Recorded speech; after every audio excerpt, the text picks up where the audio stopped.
Michael Jordan is widely considered to be the greatest NBA player of all time. Over 15 seasons with the Chicago Bulls, he won 6 championships.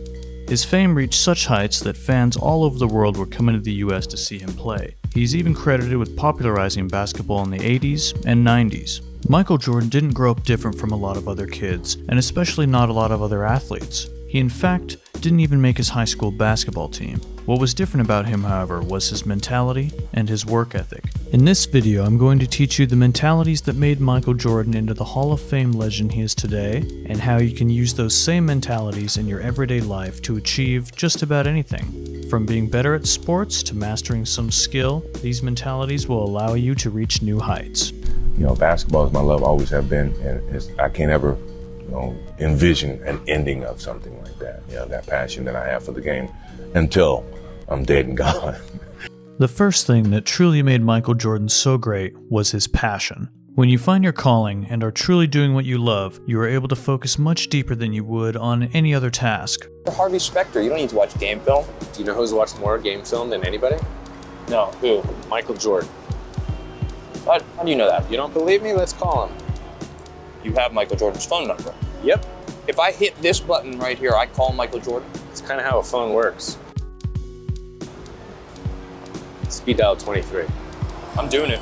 Go for it. I'm gonna ask him about baseball. Do not ask him about baseball. Ah, wrong number.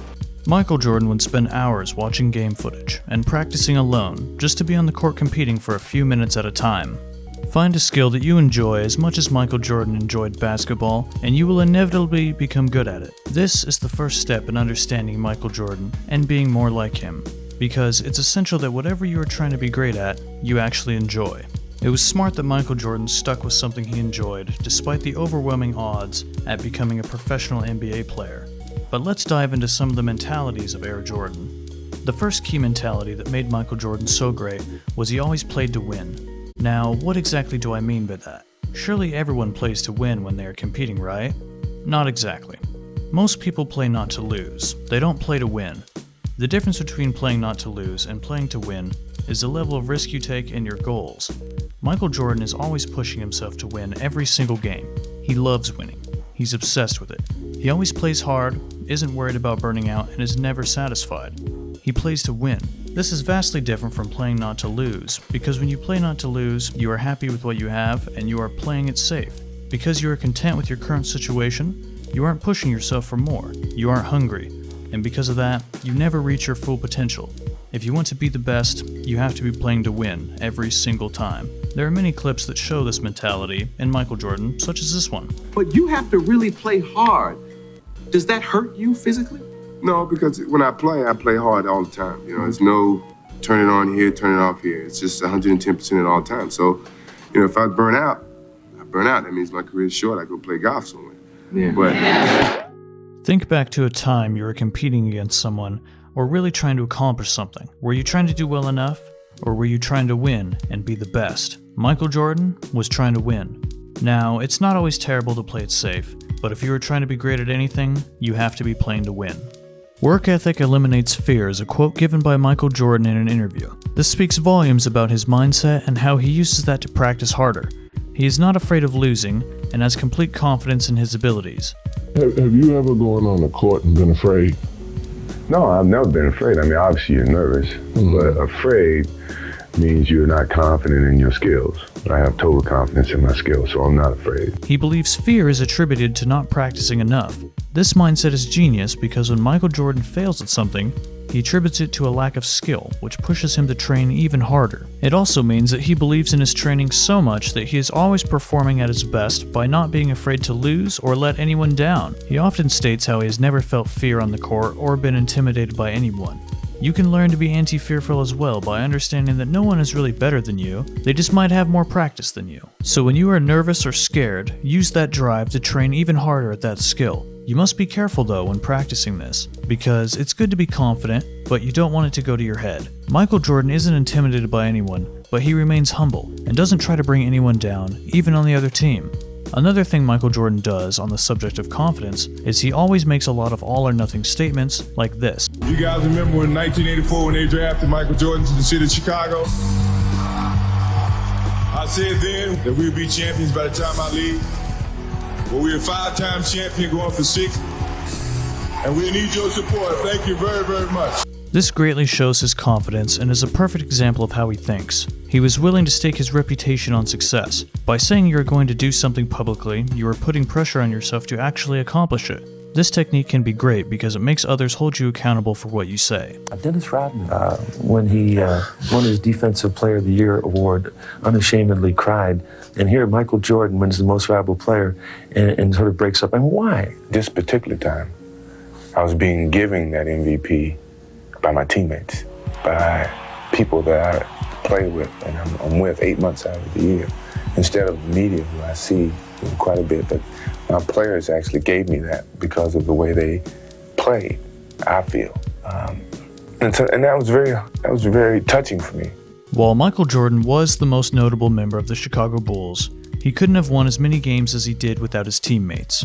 The thing that made him such a great team player was his ability to accept his teammates for who they really were. For instance, in 1994, his fellow teammate Scottie Pippen was having a long-standing disagreement with Bulls management over pay. This disagreement ultimately led to Scottie Pippen sitting out of several games, which affected the team's performance. Even though these actions may or may not have cost the Bulls a couple of victories, Michael Jordan understood what he was going through. After all, Scottie Pippen was ranked 6th in pay on the team and 122nd in the whole league, despite easily being the second best player. Michael Jordan was even understanding of another teammate, Dennis Rodman, who skipped practice to go gamble in Vegas. Michael Jordan understood that Dennis Rodman was the type of individual that needed to unwind to perform at his best. He was able to see what his teammates needed and put their needs before his own. The downfall of a lot of successful people in a team setting is that they believe their own skill and accomplishments are enough, when in reality, you're rarely able to be great without help. Michael Jordan's mentality of bringing others up so he and them could both succeed is one of the main reasons why the Chicago Bulls were as successful as they were. To replicate this on your own, do as Michael Jordan did, and give people what they need to be successful. When they are performing at their best, and so are you, that's what makes greatness possible. I haven't had any disappointments. I mean, sports is a tool that teaches, and it teaches you bad things. It can also teach you good things. It's how you perceive those things.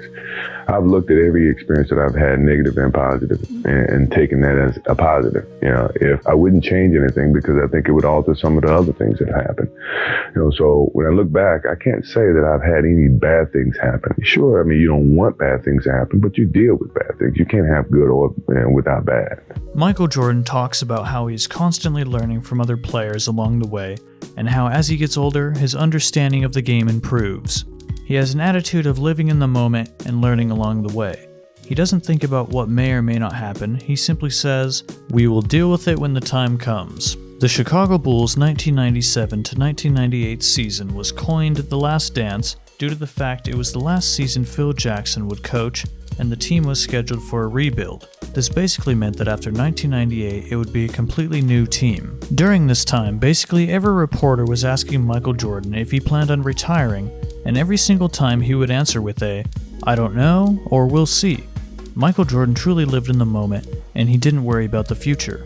This mentality is one we often see in individuals who compete in high-stakes competitions. It allows people to compete at a high level while remaining calm under pressure. This and the previous point of being anti-fearful are the reasons why Michael Jordan had no stress on the court. Now, this isn't just some skill that only certain people have. It's a habit that can be developed by anyone, but very few people actually take the time to change their thinking. To be more like Michael Jordan in this aspect, you need to practice living in the now. Don't let things that haven't happened yet stress you out. Take care of what needs to be done before it becomes a problem, but understand that worrying doesn't help anything. This can be tricky at first, but as I mentioned, it needs to become a habit. Every time you feel yourself stressing over something, remind yourself that the only thing you truly have control over is your thoughts, and worrying won't change anything. If you can implement this one change to your thinking, it will put you leagues above everyone else simply due to the fact that you can handle stress. These 5 mindsets are the perfect ingredients needed to make a superstar. Raw talent and ability are never enough when you don't have the right mindset to handle adversity. How many people do you know who could truly be great but choose not to be? Let me know down in the comments. With the proper thinking, you can be great, even the best, just like Michael Jordan. You just need to put in the work and apply the thinking in this video.